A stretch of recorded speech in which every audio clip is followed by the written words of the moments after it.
Hello everyone, स्वागत है आपका ज्योग्राफी के इस नए वीडियो में। आज हम लोग जानेंगे जेट स्ट्रीम क्या होता है और किस तरह से जेट स्ट्रीम का आंसर लिखा जाना चाहिए। तो चलिए स्टार्ट करते हैं। जेट स्ट्रीम की खोज तब हुई थी जब सेकेंड वर्ल्ड वॉर के टाइम पे अमेरिका का फाइटर प्लेन उड़ रहा था और वो जापान में बम गिराने जा रहा था। उस समय जो पायलट थे उनको एक ऐसे हवा का पता चला जो कि इसके जब साथ में जा रहा था तब इसका फ्यूल कम लगा और जब अपोजिट में आ रहा था तब फ्यूल ज़्यादा लगा और उन्होंने ऐसा महसूस किया कि कोई तेज़ हवा है जो चल रही है। तब जाके इन्होंने खोजा कि एक हवा है जो ट्रोपोस्फेयर के अपर लेयर में अपर पार्ट में चलती है, जिसको बाद में जाके जेट स्ट्रीम नाम दिया गया। और इसका नाम इसी जेट के कारण, क्योंकि जेट जो था वो जा रहा था बम्बार्डिंग करने, इसलिए इसका नाम जेट स्ट्रीम रखा गया। तो चलिए जानते हैं क्या होता है जेट स्ट्रीम। सबसे पहले हम लोग जानेंगे जेट स्ट्रीम का इंट्रोडक्शन, जेट स्ट्रीम के टाइप्स, उसका ओरिजिन, उसका इंडेक्स साइकिल यानी कि विकास चक्र, और लास्ट में हम लोग कंक्लूजन जानेंगे और ये जानेंगे कि वेदर पे, हमारे सरफेस पे जेट स्ट्रीम का क्या इफ़ेक्ट पड़ता है। सबसे पहले इंट्रोडक्शन, जेट स्ट्रीम क्या है। जेट स्ट्रीम 8 से लेके 12 किलोमीटर की ऊंचाई में बहने वाली एक तेज़ हवा है और एक ऐसी हवा है जो अपने से धीरे हवा से घिरे रहती है और बीच में इसका प्रवाह तेज़ी से होता है। ठीक है, ये एक तरह का जियोस्ट्रॉपिक विंड है। जियोस्ट्रॉपिक विंड का मतलब होता है जो विंड आइसोबार के पैरेलल चले, और आइसोबार मतलब होता है वैसा पॉइंट जो सेम तरह के प्रेशर को जॉइन करता है। मतलब अगर कहीं पे 700 मिलीबार का प्रेशर है और वो सारी लाइंस को मिला दिया जाए तो एक आइसोबार हो गया, 2 आइसोबार हो गया, 3 आइसोबार हो गया। और इसी के पैरेलल चलने वाले विंड्स को, या आइसोबार के पैरेलल चलने वाले विंड्स को ही कहा जाता है जेट स्ट्रीम। इसका जो डायरेक्शन है वो वेस्ट टू ईस्ट है, यानी कि वेस्टर्लीज इसका डायरेक्शन है। और इसके अगर लंबाई की बात करें तो ये हज़ारों किलोमीटर लंबा हो सकता है और कई 100 किलोमीटर तक ये चौड़ा हो सकता है।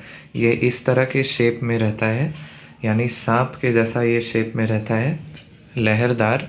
और इसका लेंथ हाइट इतना हो सकता है और ये कहा जाता है कि ये जो कर्व है, ये जितना इसका कर्व है, अगर ये कर्व पूरे अर्थ के हिसाब से देखा जाए तो 7 कर्व में ये पूरे ग्लोब को कवर कर लेगा, ऐसा बोला जाता है। क्योंकि इसका लेंथ ही इतना ज़्यादा होता है, हज़ारों किलोमीटर लंबा, कई 100 किलोमीटर चौड़ा, इसलिए। अब टिवार्था एक जोग्राफर थे।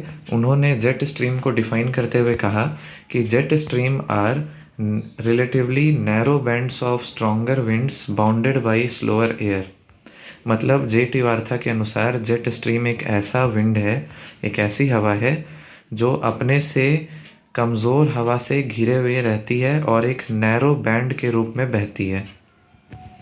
मतलब जैसे कि आप लोग इस फिगर में भी देख सकते हैं, ये जो इसके बाहर वाला लेयर है ये कंपैरेटिवली अंदर वाले से कम तेज़ चल रहा होगा। तो इसीलिए टिवार्था का डेफिनेशन है कि narrow bands of stronger winds bounded by slower winds, कमज़ोर हवा से घिरा हुआ और बीच में तेज़ हवा चलता है उसका, उसी को हम लोग जेट स्ट्रीम कहते हैं। अब जानते हैं हम लोग जेट स्ट्रीम के टाइप्स। तो जेट स्ट्रीम 2 तरह का होता है। एक होता है परमानेंट जेट स्ट्रीम जिसको स्थायी जेट स्ट्रीम कहते हैं, और एक होता है टेम्पररी जेट स्ट्रीम जिसको अस्थायी जेट स्ट्रीम कहते हैं। जेट स्ट्रीम का जो परमानेंट टाइप होता है वो भी 2 तरह का होता है। सब ट्रॉपिकल यानी उष्ण कटिबंधीय जेट स्ट्रीम, और सब पोलार जेट स्ट्रीम जिसको ध्रुवीय शीतोष्ण जेट स्ट्रीम कहते हैं। ठीक है, और टेम्पररी में आता है सोमालियन जेट स्ट्रीम और ट्रॉपिकल ईस्टर्लीज। तो हम लोग परमानेंट के बारे में तो जान सकते हैं कि उसका लोकेशन ग्लोब में कहाँ है, जैसा कि इधर दिया हुआ है। टेम्परेरी का तो लोकेशन फिक्स ही नहीं रहता है, इसलिए इसको ग्लोब में नहीं दिखाया जा सकता है।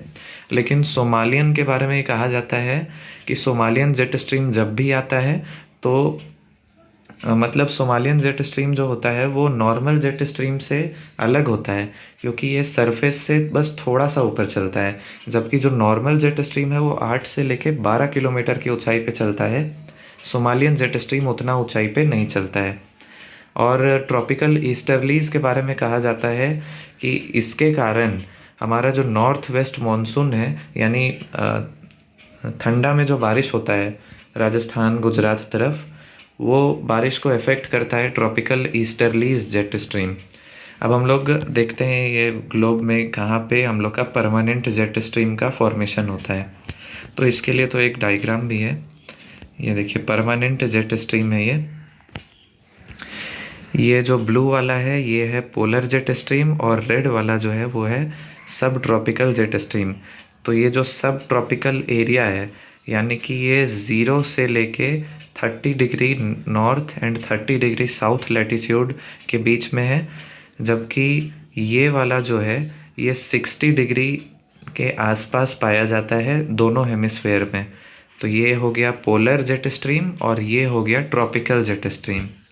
ठीक है, अब हम लोग ये इसके टाइप्स हो गए। अब जानते हैं कि जेट स्ट्रीम चलता कैसे है और कैसे इसका डायरेक्शन वेस्ट टू ईस्ट हो जाता है। तो इसको पहले समझ लेते हैं, वही चीज़ लिखा हुआ रहेगा नया पेज में। देखिए लिखा हुआ पढ़ देते हैं पहले। जब ध्रुवों से हवा ऊपर चलती है तो ज़्यादा ऊंचाई तक नहीं पहुंच पाने के कारण इक्वेटर वाली हवा लो प्रेशर में रहती है, और जो वायु इसमें नहीं समझ में आएगा जब तक बताएंगे नहीं। देखिए सबसे पहले क्या होता है कि ये हमारा मान लीजिए अर्थ है, एक मिनट, अर्थ बनाने का ऑप्शन है। ये जैसे हमारा अर्थ है,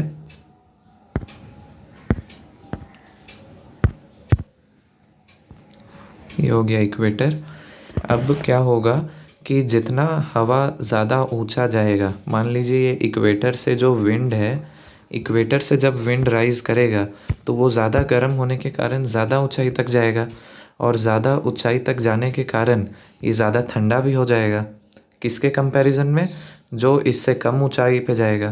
तो ये ज़्यादा ऊंचाई तक गया तो ज़्यादा ठंडा हो गया, और जहाँ ज़्यादा ठंडा होगा वहाँ क्या बन जाएगा? High pressure. और जबकि यहाँ से जो विंड्स उठता है, पोल के तरफ से जो विंड्स आता है वो ठंडा होता है पहले से ही, तो वो कम ऊंचाई तक जाएगा। तो ये हो जाएगा हमारा लो प्रेशर कंपैरेटिवली इसके। तो अब हमारा जो विंड है उसका डायरेक्शन हो जाएगा इधर से इधर, high pressure to low pressure.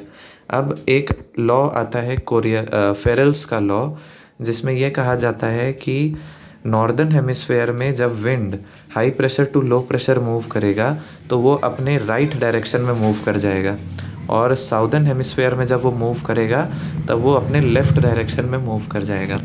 इसी को जब फॉलो करते हुए विंड्स का फ्लो होता है, तब कोरियोलिस फोर्स और अर्थ मूवमेंट के कारण जो विंड का डायरेक्शन है वो जाना तो चाहिए सीधा, लेकिन वो बेंड हो जाता है। तो हम लोग को ऐसा लगता है कि वेस्ट से ईस्ट के तरफ फ्लो हो रहा है।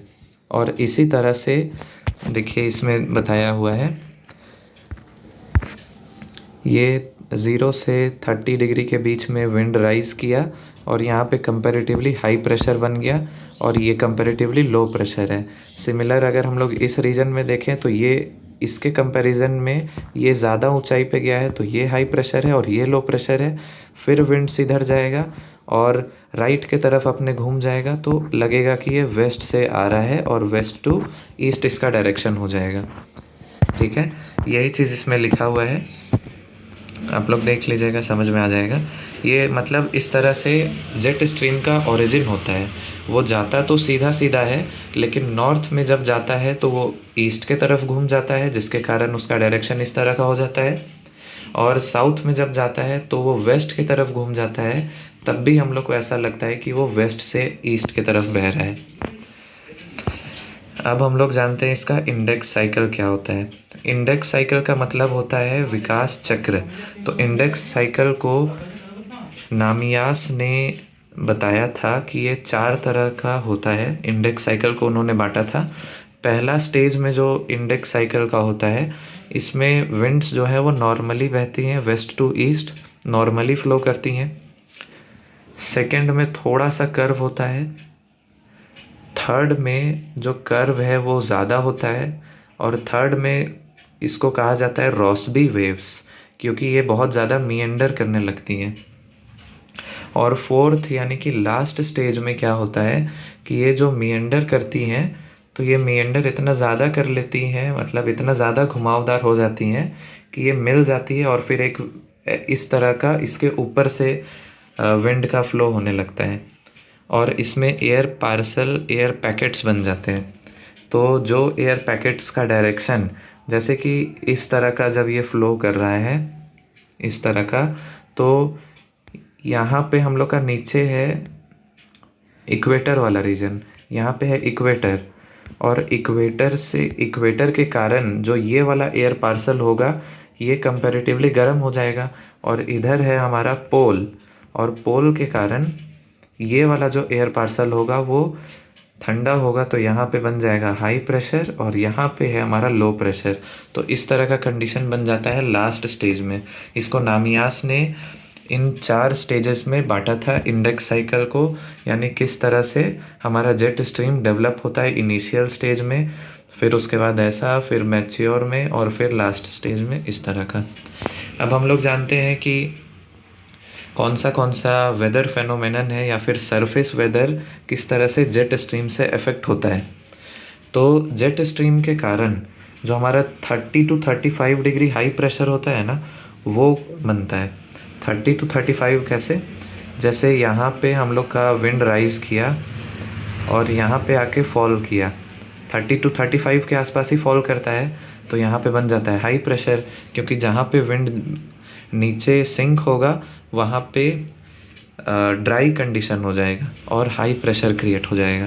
तो ये भी जेट स्ट्रीम के कारण इफ़ेक्ट होता है। दूसरा, साइक्लोन का जो डायरेक्शन है, जो उसका ट्रैजेक्टरी मूवमेंट है, वो भी अफेक्ट होता है हमारा जेट स्ट्रीम के कारण। मतलब साइक्लोन का जैसा ये डायरेक्शन है, जैसा इसका मूवमेंट है, अगर इधर से जेट स्ट्रीम जा रहा है तो इसका जो शेप है वो भी चेंज हो जाएगा और वो भी इस डायरेक्शन में इस तरह सा हो जाएगा, वो भी अफेक्ट होगा। फिर विंटर में जो रेनफॉल होता है, जैसे ये हमारा इस तरह का है, तो इधर मेडिटेरेनियन सी से जब विंड बहता है ईस्टर्लीज, तब वो इधर से विंड मॉइस्चर लेते हुए इंडिया सब कॉन्टिनेंट पे आता है और गुजरात राजस्थान तरफ बारिश कराता है। और फिर विंड जो मॉनसून है वो नॉर्थ ईस्ट से इधर फ्लो करती है, तो जिसके कारण हमारे यहाँ ठंडा में बारिश होता है। तो वो भी अफेक्ट होता है सब ट्रॉपिकल ईस्टर्लीज के कारण, तो इसलिए इसमें भी जेट स्ट्रीम का है। उसके बाद जो हमारा, आपने सुना होगा कि ओजोन होल होता है, तो वो पोल्स के पास देखा जाता है। ऐसा इसलिए होता है क्योंकि जो हमारा जेट स्ट्रीम का फ्लो है वो क्या करता है, इक्वेटर के पास वाले रीजन से पॉल्यूटेंट्स को उठा के पोल्स तक ले जाता है। तो यानी कि एक तरीके से ये सर्कुलेशन में भी हेल्प करता है, जिसमें ये पॉल्यूशन को सर्कुलेट करके पोल्स के पास ले जाता है और पोल्स का ओजोन को डिप्लीट कर देता है। और ठंडा में बारिश के कारण पंजाब राजस्थान वाले रीजन में भी एग्रीकल्चरल प्रैक्टिसेस होती हैं इसी के कारण। अब लास्ट में कंक्लूजन में हम लोग ये लिख सकते हैं कि जेट स्ट्रीम जो है वो सरफेस वेदर को काफ़ी अफेक्ट करता है और इसके कारण हमारा साइक्लोन, विंटर रेनफॉल, ये सारी चीज़ें प्रभावित होती हैं अगर हिंदी में लिखेंगे तो। और जेट स्ट्रीम का अध्ययन और करना चाहिए क्योंकि इससे सतह पे काफ़ी सारे प्रभाव पड़ते हैं और जेट स्ट्रीम के बारे में अभी पर्याप्त जानकारी नहीं है, इसमें ज़्यादा स्टडी भी नहीं किया गया है और बहुत सारे तो वैज्ञानिक जेट स्ट्रीम जैसे कॉन्सेप्ट को मानते भी नहीं हैं। तो इसलिए जेट स्ट्रीम का और स्टडी होना चाहिए, ये सब आप लोग कंक्लूजन में लिख दीजिएगा। तो इस तरह से हम लोग का जेट स्ट्रीम का टॉपिक होता है ख़त्म। तो जेट स्ट्रीम क्या होता है, उसके क्या टाइप्स हैं, कैसे वो ओरिजिनेट करता है, कैसे वो वेस्ट से ईस्ट का मूवमेंट करता है, और क्या उसका सरफेस पे इफ़ेक्ट पड़ता है, उसको हम लोगों ने जाना इस वीडियो में। आने वाले वीडियो में ज्योग्राफी के इसी तरह नए नए टॉपिक्स को लाया जाएगा, तो आप लोग चैनल पे बने रहिए। Thank you.